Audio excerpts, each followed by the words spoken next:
निजामुद्दीन में भूमाफियाओं का आतंक, पुलिस की मिलीभगत से सरकारी ज़मीनों पर करते हैं कब्जा।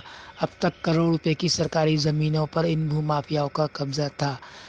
समाज सेवी तुफैल अहमद ने के कोर्ट में केस लड़कर इन सरकारी ज़मीनों को आज़ाद कराया, जिसके चलते ये भूमाफिया समाज सेवी तुफैल अहमद के जानी दुश्मन बन गए हैं। अब तक उन पर कई जानलेवा हमले भी कर चुके हैं।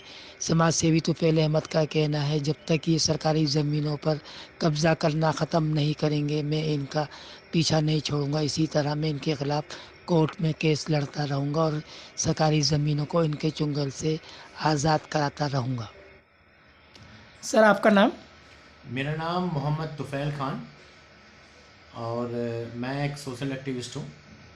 आज करीब 30 साल से मैं एक लंबे टाइम से आप यहाँ पर समाज सेवा कर रहे हैं, और समाज सेवा भी ऐसी कि ज़मीन को लेके जो आपकी एक लड़ाई है, एक मुहिम है जिसको लेके आप चल रहे हैं, और वो भी ऐसे इलाके से जहाँ पर ऐसे ऐसे माफिया बैठे हुए हैं जिनको भू माफिया भी कहा जाए तो कोई कम नहीं है। और फिर उनका प्रशासन के पूरी तरह सपोर्टिंग पे है, और उन लोगों से आप लोहा ले रहे हो, फिर आज़ाद भी कराते हो। उनके कब्ज़े से करी हुई काफ़ी प्रॉपर्टी आपने सरकार को आज़ाद करा कर दी है। तो क्या लगता है कि इन सब के पीछे आपके अंदर जो जज्बा है, जो आपकी कार्यशैली है, किस तरह से आप उसको अपने अंदर वो मजबूती से ला पाते हैं और काम करने के अंदर आप आगे आगे रहते हैं?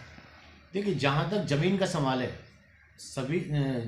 मैंने करीब करीब 10,000 करोड़ से भी ज़्यादा ज़मीन गवर्नमेंट को, भारत सरकार को मैंने खाली करवाने में मैंने मदद करी है, as per the direction of Delhi high court. और जहाँ तक मेरे ऊपर जो बहुत सारे एलिगेशन, बहुत सारे अटैक हुए हैं, वो मैं नहीं कह रहा हूँ, वो दिल्ली हाई कोर्ट ने असेसमेंट कराया था मेरा। उसमें दिल्ली के स्पेशल सेल ने ये माना कि he is one of the social activist of the area, और ये इनके ऊपर कई बार फिजिकल असल्ट हुए हैं, इनके ऊपर अटैक हुए हैं, और जिसके ऊपर अब दिल्ली पुलिस ने 18 में उन्होंने एक चार्जशीट फाइल करी, जो उन माफियाओं के खिलाफ इन्होंने चार्जशीट फाइल करी जिसके खिलाफ पूरे निज़ामुद्दीन में कोई आवाज़ उठाने तक को तैयार नहीं है।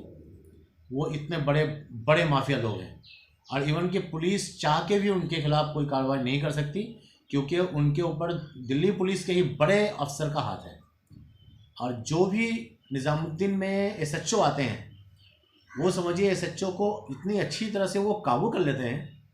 तो लोकल थाना उनकी पूरी तरीके से उनके हाथ में होता है, उनके दिशा निर्देश पे लोकल थाना काम करता है। जाहिर सी बात है कि जब घर का मुखिया ही जब किसी का खास बन जाए, तो घर के और लोगों का क्या हाल होगा, वो तो उसी की गाएंगे। तो दो लोगों से आप जूझते, एक पुलिस प्रशासन से और फिर माफिया प्रशासन से, उन सबके बीच के अंदर निकलते हुए आप फिर भी अपनी लड़ाई लड़ते हो, और आपको कानून पे पूरा भरोसा है, पूरा यकीन है, कानून से आपको इंसाफ मिलता है। और वो जगह जिन पर जो अब तक आपने आज़ाद कराई हैं, जो कब्ज़े में थी इन लोगों के, जिन पर ये पूरी तरह से अपना साम्राज्य बनाए हुए बैठे थे, और उनको आहिस्ता आहिस्ता ख़त्म किया गया। देखिए, मैं तो ये काम बहुत सालों से कर रहा हूँ, लेकिन यहाँ पे निज़ामुद्दीन जी ब्लॉक में एक पार्क है, G8 निज़ामुद्दीन वेस्ट में। वो पार्क करीब करीब 1650 स्क्वायर यार्ड का था, जो अब 900 के आसपास रह गया है। और इतना ही नहीं, बहुत सारे ऑर्डर होने के बाद मैंने इंडिविजुअल उस पार्क के लिए केस फाइल किया कि भाई इस पार्क को फ्री फ्रॉम इंक्रोचमेंट किया जाए।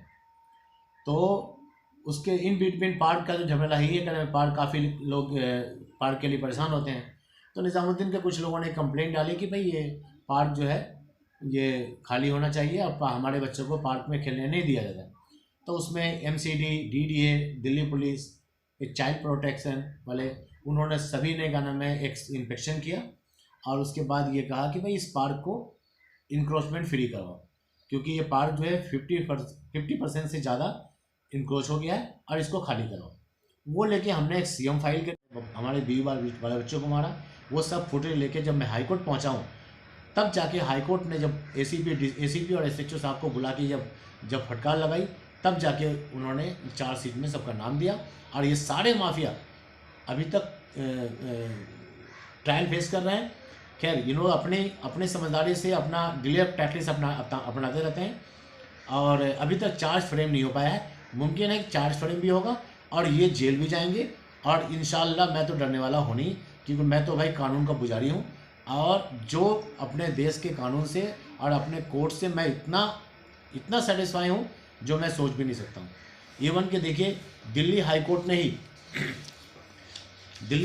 ने ही 6 दिसंबर 2017 को ये कोर्ट में कहा, बड़ी अदालत में चीफ जस्टिस ने, कि इसके ऊपर जितने भी अटैक हो रहे हैं वो सब इसलिए अटैक हो रहे हैं कि ये बहुत सारी PILs फाइल करी है और इससे लाइन माफिया बहुत नाराज़ है। और ये इंडियन एक्सप्रेस की रिपोर्ट है ये, और ऐसे ऐसे कितने अखबार में छपे हैं मेरा नाम, और जिसमें ये कहा गया है कि भाई ये सोशल एक्टिविस्ट है और ये इसके ऊपर जो भी फिजिकल जो भी डैमेजेस इसका हो रहा है वो सिर्फ इसलिए कि ये सोशल काम कर रहा है और सरकार की प्रॉपर्टी को खाली करना चाहता है। मैं आखिरी में एक बात और कहना चाहता हूँ निज़ामुद्दीन बस्ती वालों को या निज़ामुद्दीन वेस्ट वालों को, आप लोग सब इस माफिया के खिलाफ आवाज़ उठाइए और सब अपने कम्युनिटी से इसको बाइकआउट कीजिए कि ये आदमी एक बहुत ही गिरा हुआ आदमी है और गिरा हुआ काम करता है ये, और आपके बच्चों का हक मार रहा है ये। जबकि आपके बच्चे खेलेंगे, हमारे बच्चे खेलेंगे, हमारे मदरसे के बच्चे पढ़ेंगे, और भी बहुत सारे स्कूल हैं जिसके बच्चे खेलेंगे, वो पार्क खाली होगा और पार्क खाली करा के आपको बहुत जल्द एक पार्क मिलने जा रहा है इंशाल्लाह। आप अल्लाह से दुआ कीजिए, ऊपर वाले से दुआ कीजिए और कानून के ऊपर यकीन रखिए। आपको किसी से इन जैसे माफियाओं से डरने की जरूरत नहीं है। Thank you so much.